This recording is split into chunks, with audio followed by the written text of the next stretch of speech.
Hello guys, तो दूसरी video आ गई है चैप्टर 1 की। तो इसमें हम पढ़ेंगे साइंस, आर्ट्स और प्रोफेशन क्यों कहा जाता है मैनेजमेंट को, और कोऑर्डिनेशन के बारे में।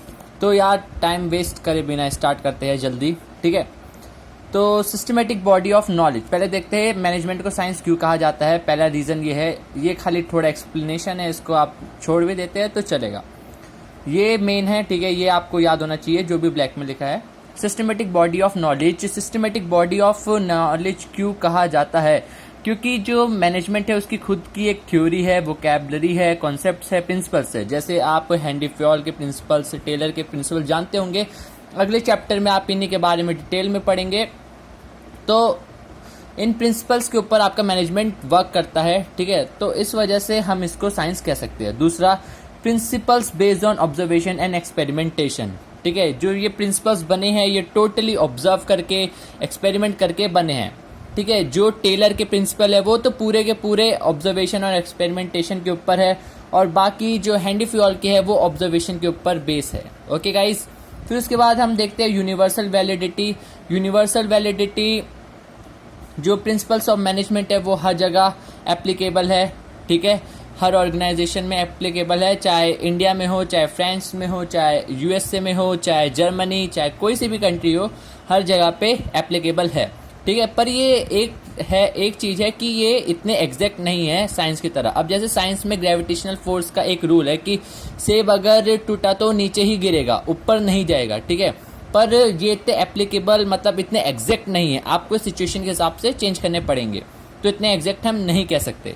फिर उसके बाद आता है management as an art. Okay, management as an art क्यों कहा जाता है, ये उसी के बारे में लिखा है, पर यहाँ से हमें नहीं पढ़ना है, ठीक है।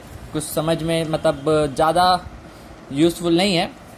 फिर यहाँ पे देखते हैं क्यों कहा जाता है, क्योंकि एग्जिस्टेंस ऑफ थ्योरेटिकल नॉलेज, एक थ्योरेटिकल नॉलेज इसमें है। आप लोग ये जो मैं अभी आपको ये मार्क करवा रहा हूँ पूरा स्टैटिक पोर्शन, ये पूरी थ्योरी है, ये पूरी की पूरी थ्योरी के ऊपर बेस है। ये आपको याद करनी पड़ेगी, चाहे एज इट इज कह लो, चाहे अपने वर्ड्स में कह लो। कुछ टीचरें बिल्कुल रट्टा मरवाती है, कुछ टीचरें समझाती है, तो वो आपके टीचर्स के ऊपर डिपेंड करता है, ठीक है। वो आपकी पर्सनल कंडीशन है कि आप कौन से स्कूल में पढ़ रहे हो, कैसी टीचर मिली है आपको। पर बोर्ड में आप अपने तरीके से कर सकते हैं। बोर्ड में आप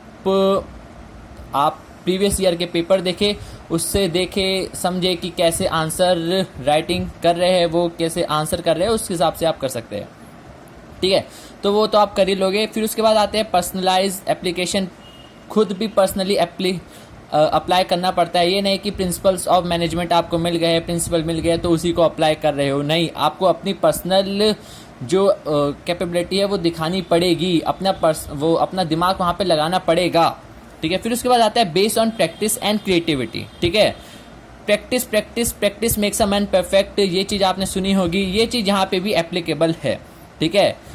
आपको बार बार यूज़ करना पड़ेगा, अलग अलग जगह पे करना पड़ेगा, तभी आप जाके एक्सपर्ट बन सकते हैं। अब यहाँ पे मैनेजमेंट एज अ प्रोफेशन क्यों कहा जाता है? जैसे एक प्रोफेशन होता है लॉयर, डॉक्टर, इंजीनियर, ये सारे एक प्रोफेशन है। वैसे इनके लिए एक अलग इंस्टीट्यूट है, जैसे लॉ के लिए अलग है और मेडिकल के लिए अलग है, वैसे ही हमारे मैनेजर्स के लिए ये एक अलग एसोसिएशन है, ये IMA, ठीक है, all India management association. Okay, management के लिए एक अलग एसोसिएशन है। ये थोड़ी चीज़ें हैं, ये पढ़ लेना आप, थोड़ा बहुत इसके बारे में आपको पता होना चाहिए, ठीक है। पर यहाँ ये सेकंड पॉइंट है, यहाँ से केस स्टडी बनता है। केस स्टडी कैसा बनता है मैं आपको बना के दिखाना चाहूँगा, अगर मेरे पास मिलता है गाइस। तो गाइस, जैसे मैं कह रहा था कि मान लीजिए ये एक X पर्सन है, ओके, और एक ये Y पर्सन है। तो जो X पर्सन है वो फिजिकली हैंडीकैप है, ठीक है, वो काम नहीं कर सकता है, ठीक है। और उसकी एक XYZ नाम की कोई कंपनी है जो कि बहुत बढ़िया है, ठीक है, बहुत सक्सेस कर रही है अपने उसमें, ठीक है। पर ये जो ये Y है, Y मान लो इंजीनियर है या डॉक्टर है, कुछ भी है, पर वो मैनेजर नहीं है। But he is not an manager, he is not in management, okay, वो मैनेजर नहीं है। पर जो उसके अंदर क्वालिटी है, Y के अंदर जो एक मैनेजर के अंदर क्वालिटी होती है डिसीजन मेकिंग की, ठीक है, गाइड करने की, जो भी मैनेजर के अंदर एक क्वालिटी होती है वो वाई के अंदर है, ठीक है, एक्स के हिसाब से। तो एक्स चाहता है वाई से कि वाई जो उसकी ये XYZ लिमिटेड कंपनी है उसमें एज अ मैनेजर वर्क करे, जबकि उसने जो IIM है, जो कि आप लोगों को पता होगा, यहाँ से IIM करने के बाद आप मैनेजर बनते हैं और आपको अच्छी कंपनी में जॉब मिलती है। तो जो एक्स है, एक्स वाई को बोलता है तू मेरे यहाँ पे मैनेजर के उस पर काम कर। तो जो वाई है वाई करता है, ठीक है। अब आपका केस स्टडी केस में आ सकता है, पूछ सकता है क्या वाई मैनेजर कहलाएगा? तो आपको क्या आंसर देना है? यस, बिल्कुल सही, मैनेजर कहलाएगा। क्योंकि गाइज मैनेजर होने के लिए इंपॉर्टेंट नहीं है कि आपने डिग्री ली है, आपके पास कोई क्वालिफिकेशन होनी चाहिए। आपके पास अगर वो एबिलिटी है, आपके अंदर वो टैलेंट है मैनेजर वाला, जो डिसीजन मेकिंग एबिलिटी होती है, अगर आपके पास वो है, that's enough. Okay, that's enough, ठीक है गाइस। तो इसमें खाली यही था। फिर उसके बाद हम सीधे बढ़ते हैं तेजी के साथ कोऑर्डिनेशन की तरफ। कोऑर्डिनेशन गाइस, ये डेफिनेशन है इसकी, याद कर सकते हो तो कर लेना, नहीं तो अपने आप बना लेना, क्योंकि ज़्यादातर ये डार्क में ही है और टीचर्स भी ज़्यादातर यही लिखवाती है। और इसका मतलब एक चीज़ बता दूं, कोऑर्डिनेशन एक प्रोसेस होता है, ठीक है, जिसमें हम लोगों को साथ में लाते हैं, ठीक है। और कोऑपरेशन वो होता है जब लोग साथ में होते हैं, ठीक है। जब हम लोगों को साथ में लाते हैं उसको कोऑर्डिनेशन बोलते हैं, और जब लोग साथ में होते हैं उसको कोऑपरेशन बोलते हैं, ठीक है। तो गाइस ये चीज़ याद रखना। अभी उसके बारे में हम आगे पढ़ेंगे, ये करने की कोई ज़्यादा जरूरत नहीं है अगर आप इतना कर लेते हो, ये जो डार्क में लिखा है, ठीक है। फिर उसके बाद गाइज ये आ जाता है कैरेक्टरिस्टिक फीचर्स क्या है, कंट्रोलिंग इंटीग्रेट ग्रुप एफर्ट, ठीक है। ग्रुप एफर्ट इंटीग्रेट करने में मदद करता है। ऑब्वियसली आप लोगों को नाम से ही पता चल गया होगा, इंश्योर यूनिटी ऑफ एक्शन। जब सब लोग साथ में ऑर्गेनाइजेशन में, तो एक ही डायरेक्शन में सब लोग काम करेंगे। और ये जो मैंने पेंसिल से मार्क करा है, अगर आप इतना याद कर लेते हैं या कहीं लिख लेते हैं, जो भी कर लेते हैं अपने, मतलब जैसा आपको सुविधा लगे उतना काफ़ी है इस पॉइंट से। कोऑर्डिनेशन इज कंटिन्यूस प्रोसेस है। ऑब्वियसली ये है नहीं कि भाई एक बार कोऑर्डिनेशन कर लिया उसके बाद करना ही बंद कर दिया, ऐसी चीज़ नहीं होती। और कोऑर्डिनेशन हर जगह ज़रूरत है। आपकी फ्रेंडशिप में भी ज़रूरत है कोऑर्डिनेशन, आपकी किसी ऑर्गेनाइजेशन में भी ज़रूरत है, हर जगह पे ज़रूरत है, okay. And coordination is the responsibility of all manager, ये मैनेजर्स की रिस्पॉन्सिबिलिटी है, ठीक है, कि कोऑर्डिनेशन को ऑर्गेनाइजेशन में मेंटेन रखे।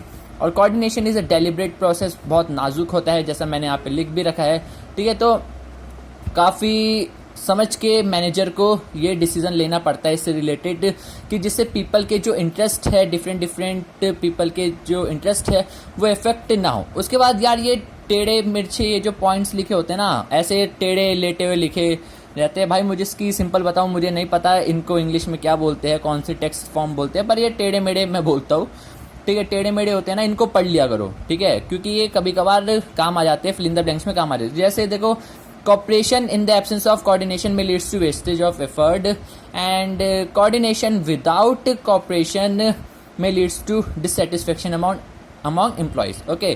जैसे मैंने पहले बताया था, cooperation एक प्रोसेस है, ओके, सॉरी, कोऑर्डिनेशन एक प्रोसेस है, लोगों को साथ में लाना, और जब लोग साथ में होते हैं उसको कोऑपरेशन बोलते हैं। फिर उसके बाद आते हैं needs and important of organisation.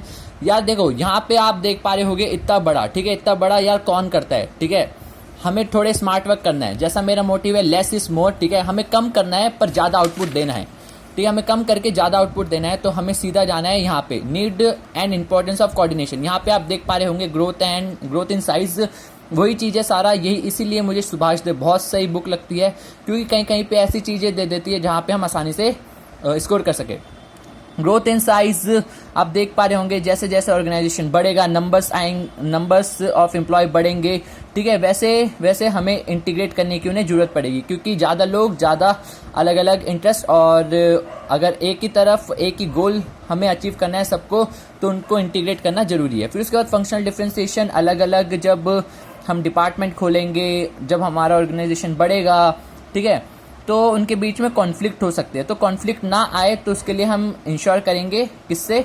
Coordination से। कोऑर्डिनेशन का कौन सा need? Ensure unity of action and to avoid interdepartmental conflict. Specialisation आता है। स्पेशलाइजेशन देखो यार, सिंपल एग्जांपल मैं दे सकता हूँ, जैसे आपकी क्लास में 2 टॉपर होंगे, उनकी एक दूसरे में नहीं बैठती, टॉपर्स की कभी एक दूसरे में नहीं बैठती है, ठीक है, क्योंकि उन्हें एक दूसरे से जलन होती है कि यार मेरा आइडिया क्यों नहीं जा रहा है, इसका आइडिया क्यों जा रहा है, ठीक है। तो उनमें एक जलन होती है, जहाँ पे भी आप पढ़ सकते होंगे, ठीक है guys, you are able to read it, और आपके पास बुक होगी तो आप वो रीड कर सकते होंगे। तो यहाँ पे कोऑर्डिनेशन इस तरीके से यहाँ पे मदद करता है। Coordination is needed to reconcile the difference in approach, okay, and interest और ओपिनियन ऑफ द स्पेशलिस्ट। तो इस तरह से आपकी मदद करता है गाइस। हमने यहाँ पे आज चैप्टर 1 कंप्लीट कर लिया है, और कल तक चैप्टर 2 की भी वीडियोस आ जाएगी, और बाकी चैप्टर्स की भी वीडियो ऐसे ही आती रहेगी। गाइस प्लीज़ सब्सक्राइब करना, शेयर करना, और जितना ज़्यादा हो सके लाइक करना, और सब्सक्राइब तो यार बिल्कुल कर ही देना यार। वो जो नीचे लाल वाला है ना, वो मुझे लाल नहीं चाहिए, वो तुम्हारे मोबाइल में वो लाल नहीं होना चाहिए, ठीक है। बस उसको ग्रे कर दो, कुछ भी कर दो। अगर वीडियो अच्छी लगी हो, कुछ भी बढ़िया कंटेंट मिला हो, थोड़ा सा भी अच्छा कंटेंट लगा हो यार, वो बस वो दबा दो यार, दबा दो। अगर नहीं भी लगा ना तब भी दबा दो, मार दो, क्या जा रहा है यार तुम्हारा वो बटन दबाने का, ठीक है guys. I hope you all will like this video, okay, thank you.